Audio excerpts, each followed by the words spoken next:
Hello guys, welcome back to my YouTube channel. आशा है कि आप सभी काफ़ी अच्छे होंगे और अपने एग्ज़ाम की तैयारी आप सभी काफ़ी अच्छे से कर रहे होंगे। आज का ये वीडियो बहुत ही ज़्यादा इम्पॉर्टेंट है।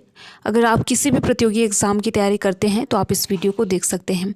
आज के इस वीडियो में 23 अक्टूबर 2025 के दिन का जो भी इंपॉर्टेंट करंट अफेयर्स है, जहाँ से एग्ज़ाम में प्रश्न पूछे जाने की संभावनाएँ हैं, उन प्रश्नों को आज के इस वीडियो में कवर करेंगे। तो कंप्लीट वीडियो आपके लिए बहुत ही ज़्यादा इंपॉर्टेंट रहने वाला है। आप इस वीडियो को अंत तक ज़रूर देखिएगा और देखने के साथ साथ अपने यार दोस्त मित्र को भी शेयर कीजिएगा। तो चलिए एक बार हम वीडियो का फॉर्मेट देख लेते हैं। पहले इंपॉर्टेंट डे और थीम देखेंगे, इसके बाद नेशनल और इंटरनेशनल अफेयर देखेंगे। अगर खेल जगत से कोई इंपॉर्टेंट प्रश्न बनता है जो कि एग्जाम में पूछा जा सकता है तो उसको भी आज के इस वीडियो में कवर करने वाले हैं। तो कंप्लीट वीडियो आपके लिए बहुत ज़्यादा इंपॉर्टेंट रहने वाला है। चलिए पहला प्रश्न देखते हैं। हाल ही में किस खिलाड़ी को प्रादेशिक सेना में लेफ्टिनेंट कर्नल की मानद उपाधि से सम्मानित किया गया?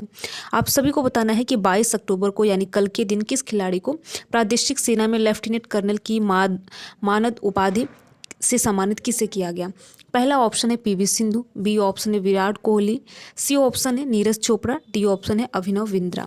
तो देखिए रिसेंटली लेफ्टिनेंट कर्नल की मानद उपाधि से नीरज चोपड़ा जी को सम्मानित किया गया है। जैसा कि आप सभी को पता है कि ये भाला फेंक खिलाड़ी हैं और इन्हें 2 बार ओलंपिक पदक भी ये विजेता भी रह चुके हैं। एक बार इनको गोल्ड मेडल मिला है और एक बार सिल्वर मिला है। ठीक है, तो इनको हाल ही में लेफ्टिनेंट कर्नल की मानद उपाधि से सम्मानित किया गया है। नीरज चोपड़ा को जेवलिन थ्रो के ये खिलाड़ी हैं, तो सी ऑप्शन सही है। चलिए आगे बढ़ते हैं, अगला प्रश्न देखते हैं। निंगोल चाकोबा उत्सव भारत के किस राज्य में मनाया जाता है? इसमें आपको ये बताना है कि निंगोल चाकोबा उत्सव भारत के किस राज्य में मनाया जाता है।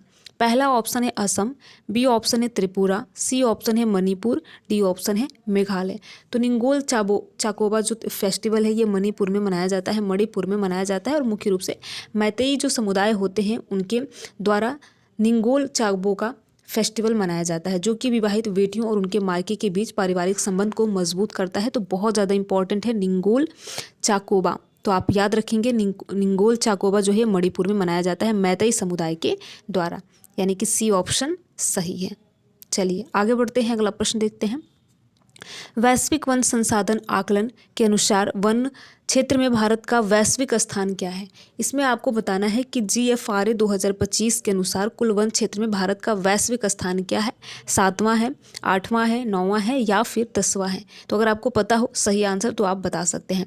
तो देखिए इसका करेक्ट आंसर है 9वां स्थान है, यानी भारत ने वैश्विक वन क्षेत्र में 9वां स्थान प्राप्त किया है। सी ऑप्शन सही है। ठीक है, जो कि पर्यावरण संरक्षण की दिशा में एक महत्वपूर्ण हम उपलब्धि बोल सकते हैं। इसके साथ ही साथ आपको याद रखना है कि FAO और साथ ही साथ GFRA 2025 के अनुसार भारत वार्षिक वन क्षेत्र वृद्धि में विश्व में 3रे स्थान पर है। तो आपको ये भी याद रखना है। ठीक है, सी ऑप्शन सही है। चलिए आगे बढ़ते हैं, अगला प्रश्न देखते हैं। प्राइड शतरंज विश्व कप 2025 31 अक्टूबर से 17 नवंबर तक कहाँ आयोजित की जाएगी? इसमें आपको ये बताना है कि प्राइड शतरंज विश्व कप 2025 का आयोजन कहाँ पर किया जाएगा। पहला ऑप्शन है चेन्नई, बी ऑप्शन है मुंबई, सी ऑप्शन है अरपोरा गोवा में, डी ऑप्शन है नई दिल्ली। तो आपको याद रखना है कि शतरंज विश्व कप 2025 का आयोजन जो आपका है ये 31 अक्टूबर से लेकर 27 नवंबर तक चलेगा। मतलब इसके बीच ये खेला जाएगा। ये गोवा के अरपोरा में होगा। तो आपको याद रखना है। और ये विश्व कप यानी शतरंज विश्व कप का 11वां संस्करण है। तो आपको याद रखना है कि शतरंज विश्व कप का 11वां ये संस्करण है, जो कि इंडिया में हमारे देश में गोवा में अरपोरा में आयोजित की जाएगी। तो सी ऑप्शन सही है और ये 31 अक्टूबर से स्टार्ट है और 17 नवंबर तक ये चलेगा। तो आपको याद रखना है, सी ऑप्शन सही है। चलिए आगे बढ़ते हैं, अगला प्रश्न देखते हैं। हाल ही में वृद्ध व्यक्तियों के अधिकारों पर राष्ट्रीय सम्मेलन कहाँ आयोजित किया गया है? इसमें आपको ये बताना है कि रिसेंटली वृद्ध व्यक्तियों के अधिकारों पर एक राष्ट्रीय सम्मेलन हुआ है, तो कहाँ पर आयोजित किया गया है?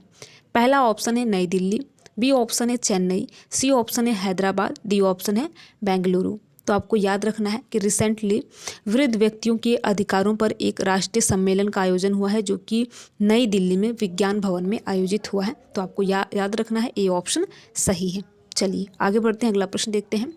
केरल के कासरगोड में हाल ही में देखे गए लाल सिर वाले गिद्ध की आयुसीयन स्थिति क्या है। इसमें आपको बताना है कि लाल सिर वाले गिद्ध की आयुसीयन स्थिति क्या है, संकटग्रस्त है या फिर गंभीर रूप से संकटग्रस्त है, असुरक्षित है या फिर कम चिंता की बात है। तो आपको याद रखना है कि रेड यानी लाल सिर वाले जो गिद्ध हैं ये गंभीर रूप से संकटग्रस्त हैं, यानी कि बी ऑप्शन सही है। केरल के कासरगोड में गंभीर रूप से संकटग्रस्त हैं लाल सिर वाले गिद्ध। तो आपको याद रखना है बी ऑप्शन सही है। चलिए आगे बढ़ते हैं, अगला प्रश्न देखते हैं। बांधवगढ़ नेशनल पार्क किस राज्य में स्थित है। इसमें आपको ये बताना है कि बांधवगढ़ नेशनल पार्क किस राज्य में स्थित है। पहला ऑप्शन है मध्य प्रदेश, बी ऑप्शन है ओडिशा, सी ऑप्शन है कर्नाटक, डी ऑप्शन है तमिलनाडु। तो बांधव राष्ट्रीय उद्यान मध्य प्रदेश राज्य में स्थित है और ये उमरिया जिले में है, विंध्य पहाड़ियों के बीच है। तो इंपॉर्टेंट है, आपको याद रखना है बांधवगढ़ नेशनल पार्क जो कि मध्य प्रदेश में स्थित है, ए ऑप्शन सही है। चलिए आगे बढ़ते हैं, अगला प्रश्न देखते हैं। हाल ही में अप्रैल 2025 में यूनेस्को की memory of the world register में कौन से 2 शास्त्रीय भारतीय ग्रंथ शामिल हैं। इसमें आपको ये बताना है कि memory of the world register में कौन से 2 भारतीय शास्त्रीय ग्रंथ शामिल हैं। पहला ऑप्शन है वेद और महाभारत, बी ऑप्शन है अर्थशास्त्र और मनुस्मृति, सी ऑप्शन है महाभारत और उपनिषद, डी ऑप्शन है श्रीमद् भागवत गीता और नाट्यशास्त्र। तो आपको याद रखना है, काफ़ी इंपॉर्टेंट प्रश्न है और ऐसे प्रश्न एग्जाम में पूछे जा सकते हैं। तो 2 ग्रंथों को शामिल किया गया है, श्रीमद् भागवत गीता और नाट्यशास्त्र। तो याद रखना है श्रीमद् भागवत गीता और नाट्यशास्त्र को यूनेस्को के memory of the world register में शामिल किया गया है, डी ऑप्शन सही है। चलिए आगे बढ़ते हैं, अगला प्रश्न देखते हैं। 2025 में चौथे दक्षिणी एशियाई सीनियर एथलेटिक्स चैंपियनशिप का आयोजन किस भारतीय शहर में होगा।